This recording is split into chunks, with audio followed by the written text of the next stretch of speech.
Sign symptom की अगर बात करें तो साइन सिम्टम जैसे कि पेन की कहानी रहती है, और पेन जो होगा वो ग्नोइंग या बर्निंग टाइप का पेन होता है। पेशेंट जो होता है उसको ग्नोइंग, ग्नोइंग का मतलब होता है मीठा मीठा दर्द होना, है ना, और बर्निंग यानी कि उसको ऐसे लगता है जलन या कुछ चुभने जैसा महसूस होना। ड्यूडेनल अल्सर जो होता है उसका पेन जो है वो खाना खाने के 1 से 3 घंटे बाद होता है। ये इंपॉर्टेंट बात रहती है, ध्यान रखिएगा। एग्जाम में काफी बार क्वेश्चन आता है और आपको पूछा जाएगा, एग्जाम में क्या पूछेगा कि एक पेशेंट आपके पास में आया है और उस पेशेंट को क्या है, खाना खाने के 1 to 3 आवर बाद पेन हो रहा है, तो वो क्या इंडिकेट कर रहा है, दिस में इंडिकेट ड्यूडेनल अल्सर। इसके साथ साथ वहां नोजिया होगा, वोमिटिंग होगा, डिस्पेप्सिया, चेस्ट डिस्कम्फर्ट, एनोरेक्सिया, हेमेटामेसिस हो सकता है और मेलिना भी हो सकता है। अगर ड्यूडेनल अल्सर है तो मेलिना कॉज करेगा, और गैस्ट्रिक अल्सर है तो हेमेटामेसिस कॉज करेगा, है ना। और जो है बर्निंग सेंसेशन होगा एपिगैस्ट्रिक एरिया के अंदर। पायरोसिस यहाँ इंपॉर्टेंट रहता है कि पर्सन के अंदर क्या होगा, हार्ट बर्न होता है, पायरोसिस होगा। इसके अलावा कॉन्स्टिपेशन है, डायरिया है और वेट लॉस की कहानी आपको देखने को मिलेगी। अगर क्या है, अगर पेशेंट को गैस्ट्रिक अल्सर है तो गैस्ट्रिक अल्सर वाले पेशेंट के अंदर क्या होगा, स्टमक पेन ड्यूरिंग ईटिंग होगा। समझ पा रहे बात को, है ना। तो इस तरीके से आपने यहां पर बात को ध्यान में रखना। सिम्टम ट्रीटमेंट जो है यहाँ सिम्टोमेटिक रहता है, हम सिम्टम के हिसाब से मैनेज करते हैं। H2 रिसेप्टर ब्लॉकर, पीपीआई और ये सारा का सारा एंटासिड वगैरह देते हैं, है ना, सिम्टम को मैनेज करते हैं। सर्जिकल मैनेजमेंट अगर क्या है, बार बार अगर ऐसा हो रहा है तो वैगोटमी कर दी जाती है। जो वैगस नाव क्या है, जो बार बार स्टमक को एसिड का सिक्रेशन करने के लिए मैसेज दे रही थी, उस वैगस नाव को ही कट कर दो, उसको बोलते हैं वैगोटमी। या एंटेरेक्टमी कर दी जाए।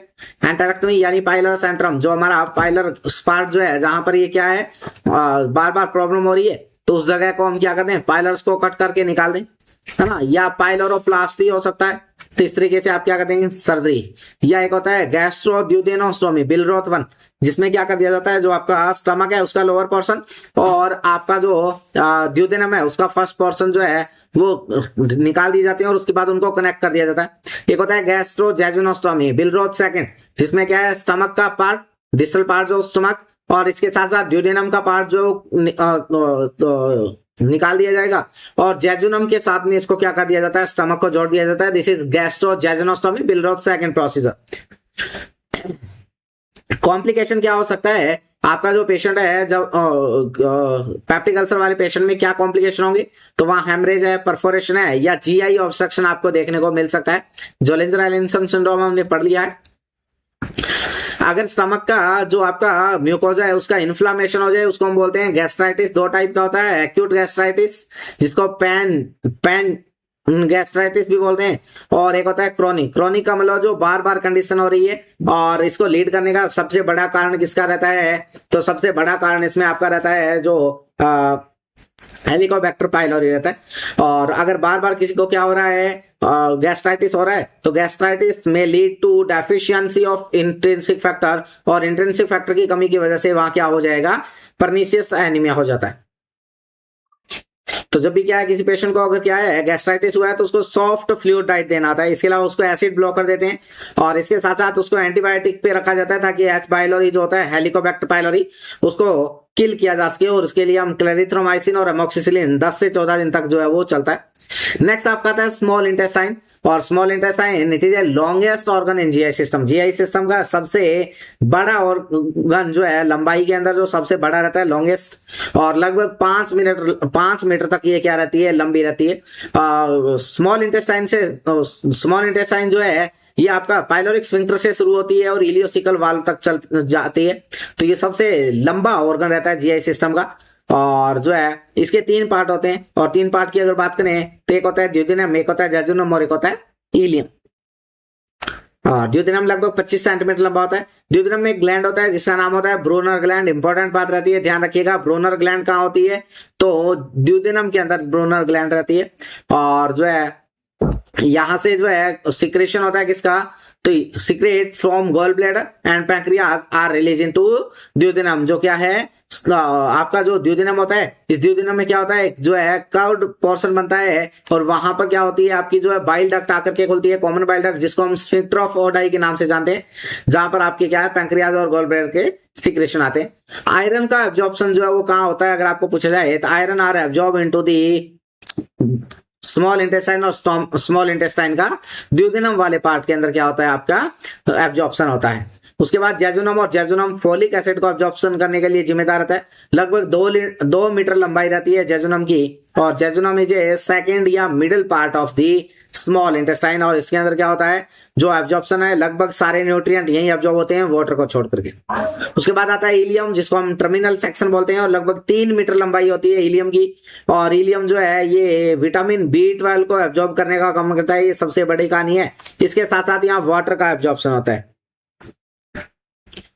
और इंटेस्टाइनल जूस जो इंटेस्टाइन से जो बनते हैं उसको इंटेस्टाइनल जूस बोलते हैं, जिनमें बड़ी मात्रा में वाटर होता है। इसके अलावा म्यूकस है, मिनरल साल्ट है, पीएच जो है वो एल्केलाइन होती है। जो इंटेस्टाइनल जूस है वो एल्केलाइन पीएच का होता है, 7 to 8 पीएच होती है, और यहाँ से जो है एल्केलाइन पीएच का मटेरियल जो है वो निकलता है। हार्मोन इसमें कोलिसिस्टोकाइनिन जो होता है, और इसके अलावा जीआईपी है ना, ग्लूकोज, इंसुलिन और पेप्सिनोज। नेक्स्ट आपका लार्ज इंटेस्टाइन है। लार्ज इंटेस्टाइन इलियोसिकल जंक्शन से शुरू होती है और एनल कैनाल तक पहुंचती है। 1.5 मीटर लंबाई होती है लार्ज इंटेस्टाइन का। 4 पार्ट में डिवाइड करते हैं लार्ज इंटेस्टाइन को, सिकम और अपेंडिक्स हो गया। एग्जाम के अंदर क्वेश्चन पूछा गया है 1-2 बार कि अपेंडिक्स कौन से इंटेस्टाइन का पार्ट है, लार्ज इंटेस्टाइन या स्मॉल इंटेस्टाइन, तो ध्यान रखिएगा appendix is a part of large intestine. Appendix and caecum both are comes under large intestine. Caecum जो होती है वो लगभग 6 सेंटीमीटर की लंबाई होती है, और अपेंडिक्स जो है वो लगभग 8 to 9 सेंटीमीटर लॉन्ग होती है, आप 10 सेंटीमीटर तक कह सकते हो। इसके बाद कॉलोन आती है, 4 टाइप के कॉलोन होते हैं। Ascending colon 15 centimetre, transverse colon 50 centimetre, descending 25 centimetre, और सिग्मोइड कॉलोन 40 सेंटीमीटर, ये इनकी क्या रहती है लंबाई रहती है। रेक्टम जो वो 13 सेंटीमीटर लंबाई रहती है, और एनल कैनाल 3.8 सेंटीमीटर की लंबाई होती है। सिकम हमने कहा 6 सेंटीमीटर लंबाई होती है। First part of colon, colon का पहला पार्ट जो क्या होता है कनेक्ट होता है किसके साथ में, आपकी स्मॉल इंटेस्टाइन के साथ। अपेंडिक्स जो होती है ये क्या होता है, वर्म शेप पाउच ऑर्गन होता है ना, सिलेंड्रिकल शेप की होती है, और अराइज होती है पोस्टीरो मीडियल वॉल ऑफ सिकम से, वेरीज करती है। वैसे तो इसकी लंबाई है जो है वो 2 सेंटीमीटर से लेके 20 सेंटीमीटर तक होती है, बट एवरेज लेंथ इसकी 8 से 10 सेंटीमीटर आपको देखने को मिलेगी, और ये टॉप ऑफ कॉलोन से लोअर राइट एब्डोमेन के अंदर पड़ी रहती है। उसके बाद आपके कॉलोन आते हैं, और कॉलोन हमने कहा कि असेंडिंग कॉलोन सबसे पहले जो डाउनवर्ड टू अपवर्ड चलता है लीवर की तरफ, और उसके बाद जो है ट्रांसवर्स जो है वो टर्न वापस से टर्न कर जाता है और डिसेंडिंग कॉलोन के साथ कंटिन्यू करता है। और डिसेंडिंग कॉलोन जो है वो left side of abdominal cavity के अंदर टुवर्ड द मिड लाइन और डाउनवर्ड जो है वो ट्रेवल करता है सिग्मोइड कॉलोन की तरफ। और सिग्मोइड कॉलोन लगभग 40 सेंटीमीटर लंबाई होती है, एस शेप का होता है। Sigmoid colon is a reservoir of stool. Sigmoid colon को किस नाम से भी जानते हैं, रिजर्वायर ऑफ स्टूल भी बोलते हैं।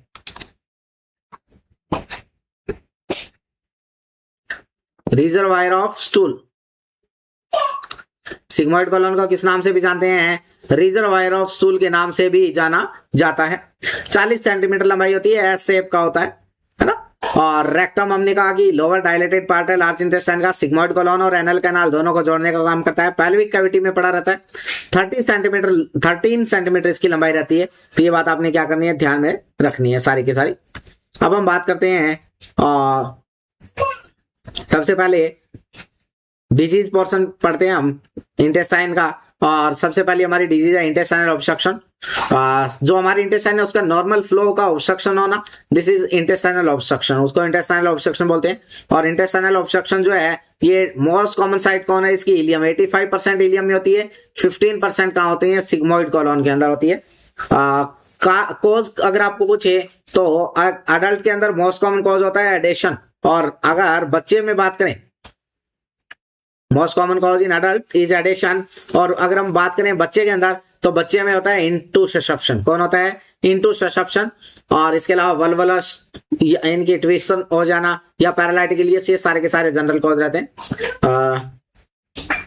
साइन सिम्टम बात रहती है, और साइन सिम्टम में यहाँ क्या है, पेशेंट को हार्ट बर्न होती है, पेन, वॉमिटिंग, एब्डोमेन में पेन होगा, फ्लैटस पास नहीं होता है, मैलेज होता है ना, ये सारी की सारी कहानी आपको वहां देखने को मिलेगी। एबीजी करवाती हैं, तो एबीजी करवाओगे तो आपको मेटाबॉलिक एल्केलोसिस देखने को मिलेगा। क्यों? क्योंकि जो है वो एसिड जो है वो स्टमक के अंदर से जो है लॉस होता रहता है, और वहां पर आपको जो है एल्केलिटी जो है वो बढ़ी हुई देखने को मिलेगी। और इस तरीके से एक इंपॉर्टेंट बात ध्यान रखनी है कि आप कभी बैरियम मील या बैरियम एनीमा नहीं देंगे। जब आपको इंटेस्टाइनल ऑब्स्ट्रक्शन सस्पेक्ट हो रहा है तो उस कंडीशन में आप ना ही तो बैरियम एनीमा करवाएंगे और ना ही आप बैरियम मील देते हैं, ये बात इंपॉर्टेंट रहती है। ये बात सारी की सारी बातें आपने क्या करनी है, ध्यान रखनी है। एक डिजीज होती है अल्सरेटिव कोलाइटिस। क्या है? Ulcerative colitis. और अल्सरेटिव कोलाइटिस का मतलब है इन्फ्लामेशन, और अल्सरेटिव यानी कि अल्सर बन जाना। तो रेक्टम या कोलोन की जो सब म्यूकोजल लेयर है उसके अंदर क्या होना, इन्फ्लामेशन हो जाना, अल्सर बन जाने, अल्सरेटिव कोलाइटिस है। और ये कॉमनली रेक्टम से शुरू होता है और अपवार्ड जो है ये क्या है, सिकम की तरफ जो है वो फैलता है। बड़ा कारण यहाँ जेनेटिक्स रहती है या अल्ट्रा डिम्यूनिटी ऑटो इम्यून डिजीज रहती है। समझ पा रहे बात को? फिस्टुला यहाँ पर बनते हैं, ये बात आपने ध्यान रखनी है। यहाँ क्या बनेगा, फिस्टुला। और डायरिया, यहाँ सीवियर डायरिया होता है, और जो डायरिया जो होता है वो कैसा होता है, ब्लड विद म्यूकस डायरिया होता है। कैसा डायरिया होता है? Blood with mucus diarrhoea. Blood with mucus वाला डायरिया यहाँ पर आपको देखने को मिलेगा। क्रैम्पी पेन यहाँ पर होता है, क्रैम्पी पेन। इसके अलावा अगर हम बात करें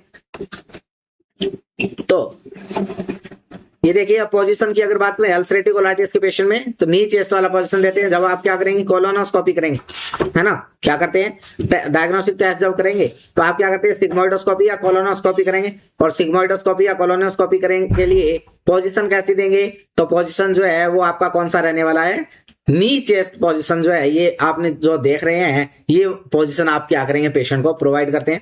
और उसके बाद आप क्या करते हैं, उसको जो है इस तरीके से आप क्या करेंगे, वहां पर कोलोनोस्कोप की सहायता से या सिग्मोइडोस्कोप की सहायता से, सिग्मोइडोस्कोपी कोलोनोस्कोपी करेंगे।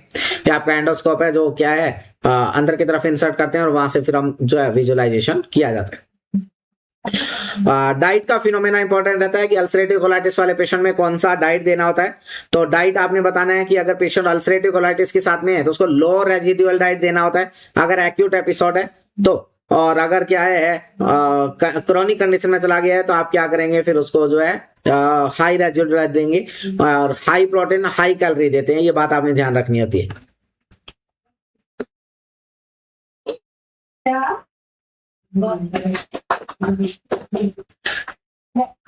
नेक्स्ट एक डिजीज रहती है क्रॉन्स डिजीज। और क्रॉन्स डिजीज भी क्या है, एक तरीके की इन्फ्लामेटरी डिजीज रहती है जो क्या है कॉमनली अफेक्ट करती है किसको, टर्मिनल इलियम वाले पार्ट को, जिसको रीजनल एंटेराइटिस या ग्लोमेरुलोमेटस कोलाइटिस, ट्रांसम्यूरल कोलाइटिस, इलियाइटिस, इलियोकोलाइटिस इन नाम से जानते हैं। एग्जैक्ट कोज जो है वो क्रॉन्स डिजीज का हमें पता नहीं है अभी तक, बट मोस्टली हम मानते हैं कि या तो हेरिडिटरी की वजह से है या क्लोस्ट्रीडियम डिफिकल्ट की वजह से ये ऐसा देखने को मिलता है। रिस्क फैक्टर जो लोग सिगरेट स्मोकिंग करते हैं उनमें ज्यादातर रिस्क रहता है। इसके अलावा अल्ट्रा डिम्यूनिटी इसका रिस्क रहता है। यहाँ भी आपका सिम्टम इंपॉर्टेंट रहता है और सिम्टम यहाँ पर आपने ध्यान रखना है कि यहाँ भी क्या होगा, डायरिया होगा। और डायरिया कैसा, तो म्यूकस विद पस, म्यूकस होगी और म्यूकस के साथ साथ पस वाला डायरिया होगा। जबकि अल्सरेटिव कोलाइटिस में क्या होता, म्यूकस ब्लडी डायरिया था, जबकि यहाँ पर क्या होगा, पस देखने को मिलती है। आपको क्या देखने को मिलेगा, पस देखने को मिलेगा। ये इंपॉर्टेंट बात रहती है। और यहाँ पे आपने क्रॉन्स डिजीज में लो रेजिड्यू और हाई कैलोरी वाला डाइट देना होता है, ये बात आपने ध्यान में रखनी होती है। नेक्स्ट आपकी बात आती है cleft lip and cleft palate.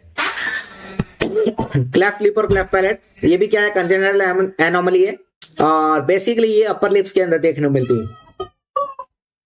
और कब होती है ये ड्यूरिंग एम्ब्रियोनिक पीरियड हो जाती है, जब 5 to 8 वीक के दौरान जेस्टेशन के टाइम जब क्या है लिप्स का और पैलेट का फॉर्मेशन हो रहा है तो उस दौरान ये देखने को मिलती है। और जो है मेल चाइल्ड जो फीमेल चाइल्ड की तुलना में ज्यादा अफेक्ट होता है। यहाँ पर दो टाइप का होता है, यूनिलैटरल जो सबसे ज्यादा देखा जाता है जिसमें लेफ्ट साइड मोर होती है, और एक होता है बाइलैटरल।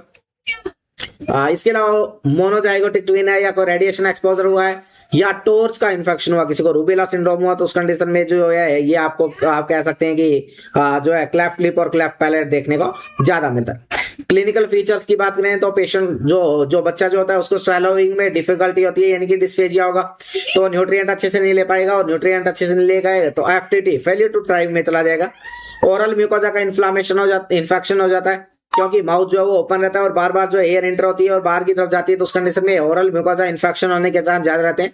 और पेरेंट्स के अंदर साइकोलॉजिकल प्रॉब्लम का सामना भी करने को मिल सकता है, क्योंकि पेरेंट्स को ऐसा लगता है कि ये जो है कैसा बच्चा पैदा हो गया। तो इस कंडीशन में आप मैनेज क्या करेंगे, तो सर्जिकली मैनेज करना होता है। इसका एक सर्जरी होता है और सर्जरी का नाम होता है चीलियोप्लास्टी, और ये सर्जरी जो है ये एज अर्ली एज पॉसिबल, यानी कि विद इन मंथ, 1 महीने के अंदर अंदर हम कर देते हैं। और इसके साथ साथ इसके एक रूल काम में लेते हैं, जिसको हम रूल ऑफ 10 बोलते हैं। उस रूल ऑफ 10 में क्या होता है कि उसका जो बच्चा है उसका वजन 10 LBS होना चाहिए और उसका हीमोग्लोबिन 10 ग्राम होना चाहिए। तो उस कंडीशन में हम क्या कर देंगे, सर्जरी परफॉर्म कर देंगे। इसको रूल ऑफ 10 बोलते हैं। समझ पा रहे बात को? इसके अलावा अगर बात करें तो जो है पोस्ट ऑपरेटिव पोजीशन आपके लिए इंपॉर्टेंट रहती है। तो पोजीशन की अगर बात करें तो नॉन ऑपरेटिव साइड हमने पोजीशन देना होता है। हमने कहा मोस्टली यूनिलैटरल होता है, जिसमें क्या है यूनिलैटरल में क्या है लेफ्ट साइड का ज्यादा होता है, तो आप राइट साइड पोजीशन दें, है ना। और ऐसा करने का फायदा क्या होता है, तो ऐसा करने से हम सुचर रप्चर को प्रिवेंट कर सकते हैं, और इसके साथ साथ जो है एस्पिरेशन को प्रिवेंट किया जा सकता है। लेटरल पोजीशन जो है, इसके अलावा आप कह सकते हैं कि अगर लेटरल पोजीशन में अगर आपके पास में लिखा हुआ है कि राइट साइड क्लेफ्ट लिप है, तो आप जो है लेफ्ट साइड पोजीशन दे। अगर आपके पास में लेफ्ट साइड क्लेफ्ट लिप है तो आप राइट साइड पोजीशन दे, है ना। तो इस तरीके से आप, या बाईलैटरल क्लेफ्ट लिप है तो आप लेटरल साइड के पोजीशन दे सकते हैं। ऐसा आपने ध्यान में रखना होता है। सर्जरी के बाद में हमने क्या है, बच्चे को क्या करना होता है, एल्बो रिस्ट्रेन कर देना होता है, ताकि बच्चा क्या ना कर ले, सुचर लाइन को डैमेज ना कर दे। ये बात इंपॉर्टेंट रहती है।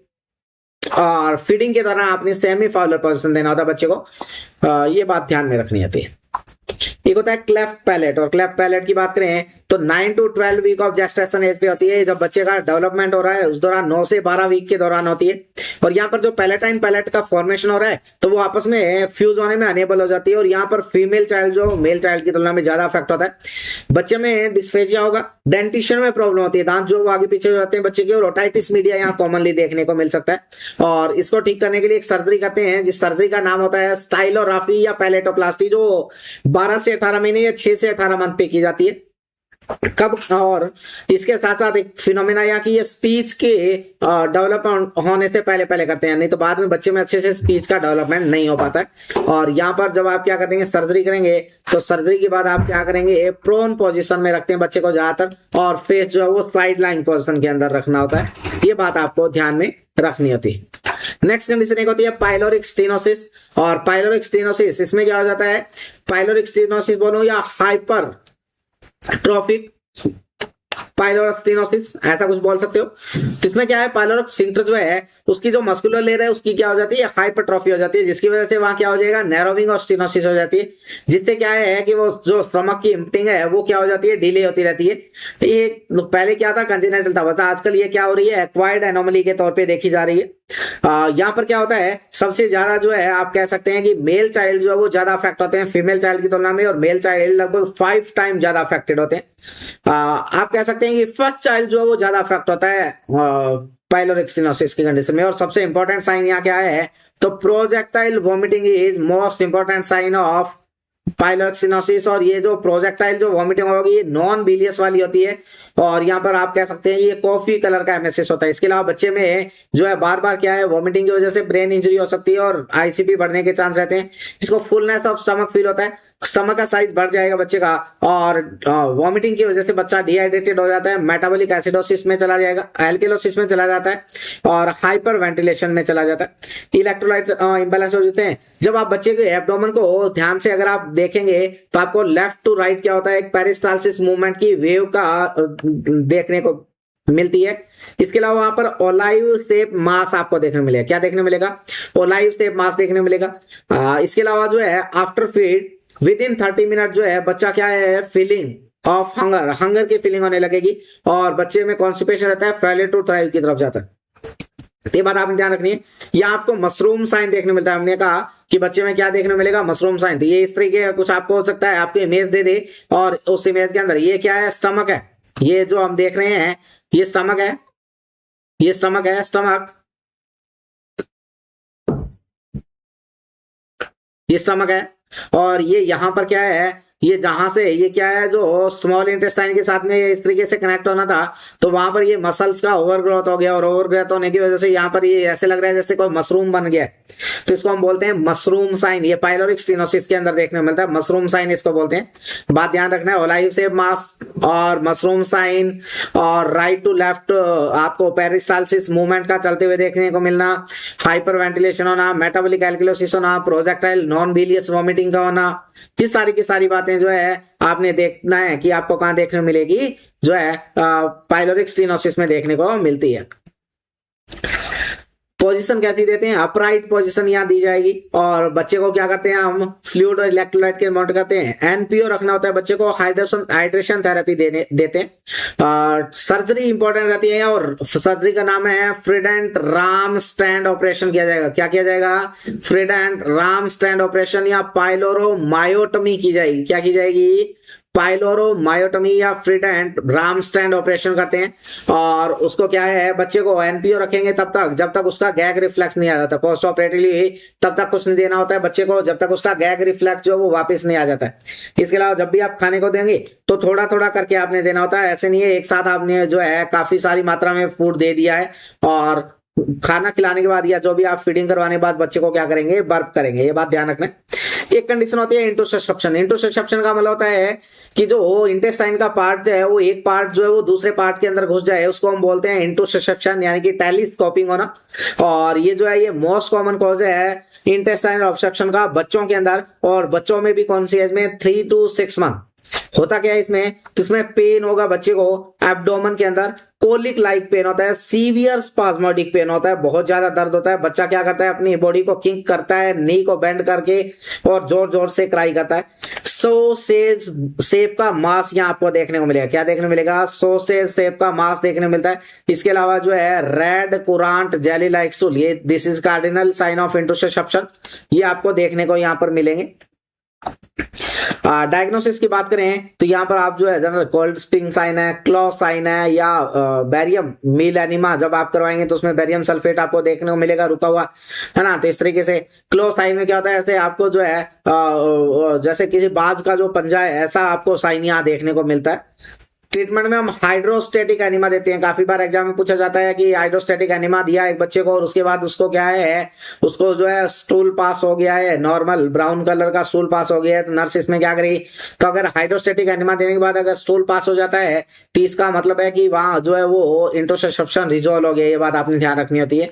वो जो एनिमा जो देते हैं उस एनिमा का अमाउंट कितना होता है, तो 0 to 6 मंथ के लिए 100 से 150 ml दिया जाएगा। कितना दिया जाएगा, 100 से 150 ml दिया जाता है। अगर बच्चा 6 से 12 महीने का है तो 150 से 250 ml, और अगर बच्चा क्या है, अगर यंग चिल्ड्रन यानी कि लगभग 12 साल से 15 साल तक या 15 से 18 साल ऐसी उम्र है तो 12 से 15 में 250 से 300 ml, और अगर 15 साल से बड़ा है तो 350 से 500 ml तक देते हैं।